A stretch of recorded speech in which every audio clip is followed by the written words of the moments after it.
How's it going, guys? Anxious Cynic back again with another Mine-imator tutorial. Starting off where we left off last week, I decided to go ahead and show you guys a little bit of extra stuff about the sword, and then we're going to get into some blood effects. So, as you may recall, we have this scene, doop, like that little bit right there, happened really quick there. But this is what we showed last week, where he attacks her, and she reacts, but maybe we want her to react now. Maybe we want Alex to get her licks in. So what we're going to do is have Alex throw Steve off. Now, you may remember a similar move that I did in the very beginning scene, the fight scene in the Sky Wars animation that I did, where he tosses her back. So we have this, and then she stabs him. Oh, God. So obviously this is a really thrown together animation. Is not nearly as fluid as I would like it to be, but basically what we have happening, and what I did with Alex's body here, is I gave it this ease in back transition. So you can animate this like I showed before with linear transitions as well, but this is just a quick and easy way to get it. So what I have here is her body when it's at this position right where we left off last time, and she's gonna come forward and toss Steve off of her like that. So what we have here is her body leans back. I have it at about -4, and I give it this, and what this transition does is kind of makes it build up to that movement. So as you can see, she comes forward a little bit, and then back, and then here we just go right back into a linear transition. But of course, however you want to look, you would use whatever transition, if any, that would work for you. And as you can see, their swords don't really stay aligned here. You can kind of work with that and make it a little better, but you get the general idea. So she comes forward, and I had to move her body forward, and I actually tilted the body forward to give her some real inertia and some force and movement behind that. She tossed Steve back, and then I had to bring her leg back in. She straightens up. Steve goes out, and he's ready to come back in. He's just being aggressive as hell. He wants to come in for the stab, and then she gets him first, and then he reacts. So there you go. That's pretty much how that happened. And you can kind of look here at what we did with Steve's arms here. Like I had it come back in from where she hit him, and I gave it the ease out back transition here. So what happens is it brings it in, and it bounces just a tad, and it all happens so quickly, and it's not, really the best animation, so, it doesn't really make much of a difference in this case. But you would do these little things. He comes back, and his leg kind of flies back there, and then he gets his balance, and he swoops back in. So just all these little things that you can do to kind of give a little bit of inertia, a little bit of realism, some momentum to their movements, kind of make it look like they got a little bit of weight going for them. So anyway, that's pretty much that. I may include a download for this project. Maybe. We'll see. I don't know. I got my whole scene in here, so I'll figure that out. There might be a download in the description for this project, so you guys can kind of analyze the keyframes and what I did. If not, then just pay attention to what I'm telling you, or something like that. Anyway, so someone asked me about blood effects. 1, how I did it in the Sky Wars animation, and 2, how would you make someone bleed? So that's why we have the stab here. So let's just go ahead and have her bring her arm back down and out of the way. I'm not going to worry about making this look good. I just kind of want to kind of have her get out of my way so we can work with Steve. He's bleeding out. All right, it's terrible. All right, so we do like that, and just, we're not going to make it look good. I'm just going to have her, Bugs Bunny it out of the way here. You guys know who Bugs Bunny is? I hope you know who Bugs Bunny is. Alright, so now that she stabbed him, Steve needs to bleed. And that sounds really morbid, but it happens. Alright, so first thing I want to do is actually just show him bleeding. And then we'll get into how I did what I did with the Sky Wars animation. So we're going to try in this in maybe a couple of different ways. First, I want to try it with some dang old... what is this called? Oh yeah, particles. So I'm just going to go with, let's say this fountain of cakes here as a default. This should hopefully give us a good starting platform for what we want. And I'm going to go into, Jesus Christ, it's spawning all over the place. There we go. We want to get rid of that cake. But for now, let's turn off spawn constantly. Oh, there we go.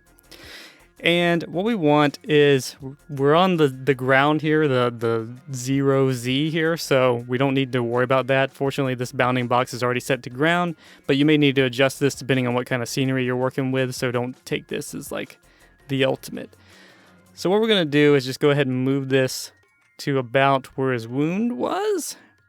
And let's see, let's go into our cake, which we don't want it to be a cake. So before we get too far, let's go ahead and change that cake to a nothingness. And I'm going to spawn in a cube. And I'm going to take this cube and I'm going to make it the color that I want. So I'm going to go to mix color. Let's give it depends on how realistic, what color blood. I mean, maybe you're doing an alien and you want them to have blue blood or something. So whatever color you're working with. Let's go ahead and change the rotation point here to 0 so it's right there where we want it. Maybe. I don't know if that would really matter with a particle. So we're going to go ahead and just hide this under our scene. I could make it invisible or whatever, but since we got that, I'll just do it like that. All right. So there, we got our cube, and we're going to go into our particle creator. I'm going to open that up, and instead of cake, we want this to be our cube. Let's actually rename our cube Spilling Blood. This is a really morbid tutorial we're doing here today. This is disturbing. All right, let's go ahead and do that, and we'll find Spilling Blood. There we go, and let's just see what that looks like real quick. Whoa.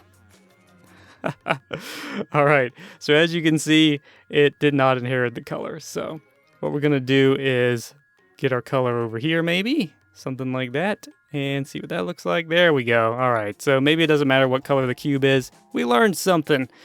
Okay, so there's that, and what we want is to also adjust the scale. Let's go ahead and I'm gonna turn the number down to 20 here and have it spawn constantly, or maybe 200. There we go. I don't know exactly why it works that way, but it does. So now that we can see what's going on, I'm going to go ahead and adjust the scale. I'm going to want it to be relatively small here.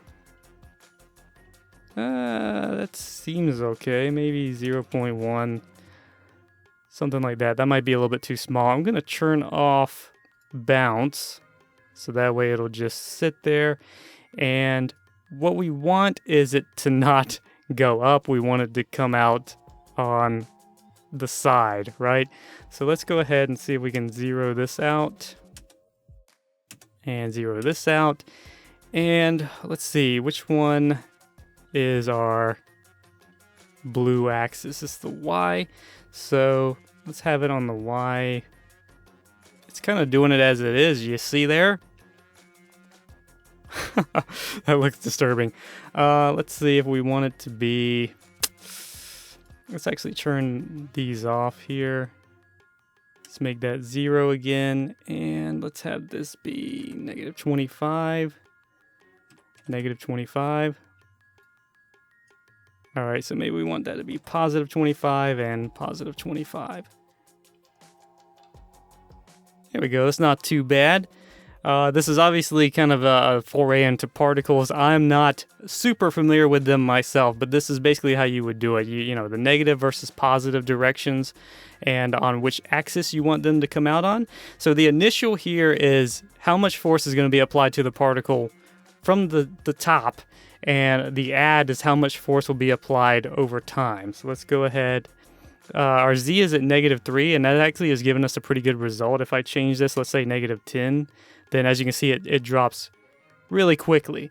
And -3 seemed to actually be giving us pretty much what we wanted. And as you can see there, it went to 0 for a second, and now they're just floating. I kind of like -3, so I'm just going to leave it on that. And we could give this, let's just say +3 on the Y. And as you can see, it shoots out further, and it gains momentum over time. We don't want that. Multiply, I think, is giving us a bit of extra, like it's multiplying, I guess, the amount of force, maybe combined with the add and the initial. I'm not really sure. All these things basically just control the speed and the direction at which the particles are going. So let's go ahead and get rid of both of those. Maybe we'll zero that one out. I'm not really having too much of an issue with the Y, but let's see if we can make it 0.5 so it's not going too bad. It kind of gives it a little bit of a randomness maybe, so I'm pretty happy with the way that looks, so we're going to go ahead and leave it at that. I think I need to make my particles just a tad bit smaller, maybe 0.08. Is that too small? 0.5, 0.6, 0.7. Let's try 0.6. I kind of think that's a decent one right there. And so there you go. There's your blood or whatever. And what we want is to have it despawn, let's say, after about 2 seconds. Maybe less. Let's clear that out and see what that does. It's not too bad. Let's actually have it go about 1 second. There we go. All right. So we may need to adjust that, but let's bring up our number here. Let's try about 500. Now, again, you could have the number be whatever you want, whatever's going to work best for yourself. Bring it up to 1,000 and we can get a much more gory bleed there. What about 800? It's not too bad. We'll try that. Obviously, I could turn off this and put it back on when the amount exceeds a certain number or whatever, but usually I feel like a time after spawn gives you a little bit of easy control there. Let's see, we may want to adjust. Let's put this on 0 for now and just see what we get. I don't know. I think it needs to have that extra little bit to send it out there. I don't like the fact that it's sliding on the ground, but maybe we can actually cover that up just a bit. For this, I don't think we really need the ground so much, but just for the sake of having it, let's make it about negative 0.958, something like that. Where is it going? It's going a little bit too low. Why would you do that? All right, we'll just leave it at that and see if we can drag down this a little bit. Unfortunately, I don't think you can type in decimals on this. I'm not 100% sure about that, but yeah, you can just get the timing right for where you want it to be. And now we're gonna get to how I did the effect that I actually did in the animation. And what I'm gonna do is actually use the dang old cube that we created here. All right, so that looks pretty good to me. And what I'm gonna do is get rid of our particle creator. Hopefully that's done. We'll see if we need to revisit it. But I'm going to go ahead and flatten this out a bit. Let's just say, we actually, it would probably work better if we took away its custom rotation point here. That way we can align this with the ground. Sorry about that. You don't need to follow every little dumb thing that I do. I apologize. All right, so we're going to go ahead and put this back on the ground. And you can do it however you need to. For me, I think what we want, we're going to maybe try to get this centered up on exactly where those particles are landing, more or less.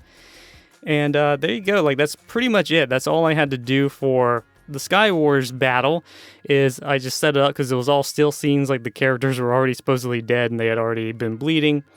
But maybe we want this to happen in such a way that you want to show that the bleeding has started. So first of all, what I'm going to do is take this particle creator, make another keyframe, and turn it off. So we only see it once Steve starts bleeding.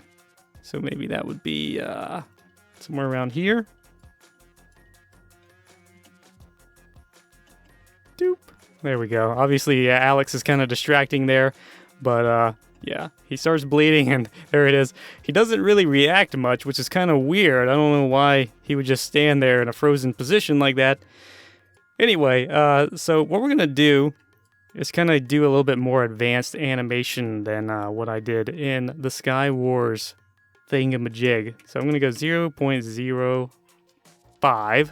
All right, sorry about that. I had some dogs barking, so I had to take a moment to let that pass. Anyway, so what I've done is made the parameter smaller, so we basically get a cube that's pretty much the size of our blocks coming down. I didn't do that intentionally, it's just that's how it ended up. So anyway, I just made it really small, and I have it pretty thin here. It's not that thick. We could make it thinner if we wanted to. Let's just go something like that, maybe 0.01. And what we're going to do is animate this to make it look like he's bleeding and it expands out, right? So first of all, what I want to do is actually have, let's see, how long does it take for one to hit the ground? It's pretty much instantaneous. So let's go ahead and make this cube invisible. And then it'll show up once he starts to bleed. All right, so we're gonna go a few frames. Let's zoom out so we can see what we're doing here. Let's go out maybe a few frames here. All right, so what we're gonna do is expand this out. We're gonna pretty much keep this uniform, like a big square blob here.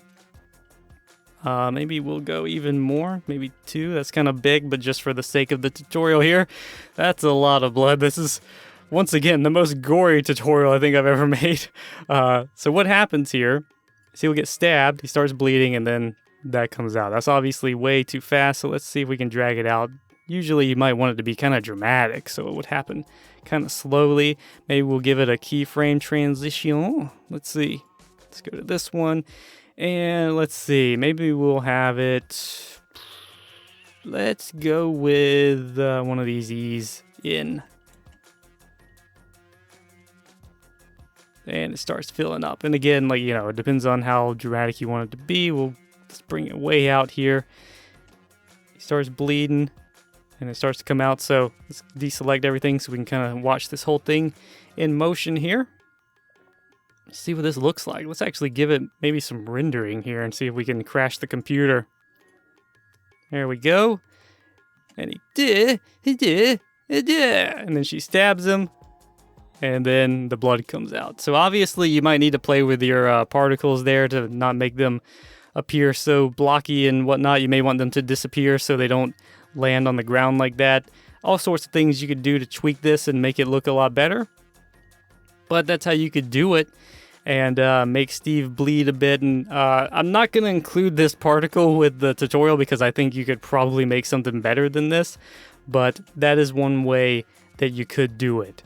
So before we call it a day, though, I wanted to test one little thing. This is just an experiment, so if it doesn't work out, then I apologize.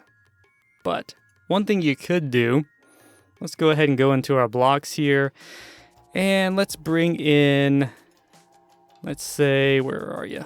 Where is ya? A water block here. And let's see, we can actually move this around and kind of get a look at it.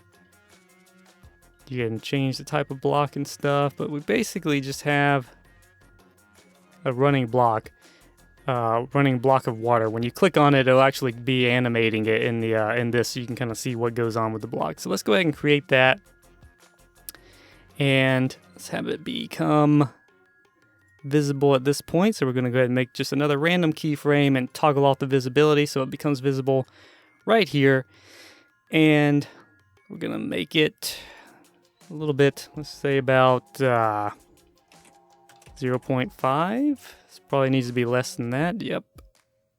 Right about there. Maybe about 0.1. And we definitely want this to come in. It's going to be thinner on this side. Maybe about 0.75. Nope. 0.75. Okay. If I can get it right. 0.75. All right. So that might be a bit much, but we need to see what's going on here. So we basically have this water thing going on here. This is kind of disturbing as well. I can't believe how gory we made this. All right, so let's go ahead and adjust our rotation point. We may not have to. Hang on, which way is it going? It's flowing down like this. Basically, I would probably want the rotation point to be up here. So we can do that. It's just kind of, we've already messed with some things, so it's a little bit trickier, but we'll go with that. So there it is, and we can rotate this a bit to have it come out not so straight if you wanted to. Personally, you know, it's kind of following gravity, so it would probably be more or less straight, so that's how I'll leave it. Let's go ahead and bring that in so we don't see that animated top there. And let's go ahead and extend this out. We can just kind of have it go as far as we need to get out of the scene there. 1.4 seems to work. And it looks like it needs to be a little bit smaller. So let's go ahead and try to match it up with our cube there. It gives us a little more control over how we're doing things. Something like that. Yeah, get it in there. All right. So there's our blood. Now, obviously, it's not red, so we're going to have to change that. So let's go ahead and double select this so I can go to a different frame. And let's see if we can give it some redness just by using the mix. Let's see what that looks like. That's not too bad. It obviously needs to be a little redder. I didn't mean to do that. There we go. And this is so terrible. This is just horrible, man. Stabs him. And that's not quite in the perfect position there, but just for the sake of it, let's see what we can do with that. All right, so what we have is that going on there, but you know, it kind of just appears, right? So what we want to do, let's go down a few frames, maybe about here. And since we have that position, then it copies that position on the next keyframe. So all I have to do is go to the initial keyframe where it becomes visible, and I'm going to bring in the Z like that. So after she stabs him, what should happen, let's go ahead and deselect it so we can just see it. Boop. Doop. And we can actually make it so that this one doesn't appear until right when it hits the ground. Something like that. And let's actually have it kind of originate right there where our blood hits. Something like that. And this is so disturbing. I don't know why I'm disturbing myself. Boop. And he starts to bleed. That's obviously a bit slow. So let's have it go a little quicker. We can actually give this a keyframe if you're so inclined. I mean, a transition. Let's have it go. How would this be? Maybe one of these ease-ins. Yeah, now we can drag it out because that actually slows down the beginning. Doop, doop. And then let's actually have the spilling blood, get rid of its ease. Let's just make it linear. There we go. So there you have it. There's your little basic fight scene with some nice gore, apparently. So you can use the particles as I showed, or you can use this nifty little trick using some water and getting that kind of motion look to it so you get the nice stream of blood if you're so inclined to be so gory. Ugh. Oh, that's horrible. Oh, look at him. Oh, that's so bad. It's so gross. That's horrible. I feel so bad about myself for making it. All right, guys. I hope that was helpful. I feel weird about making a disturbing animation like this. I'm going to have to use this in an animation eventually. It's pretty cool, I gotta say. Anyway, that's going to be it for me. I hope it was helpful. I hope you learned something. And if you did, feel free to hit that like button, comment, and subscribe to become a citizen today. Share it with your friends and your family and your pets. And I will see you in the next video.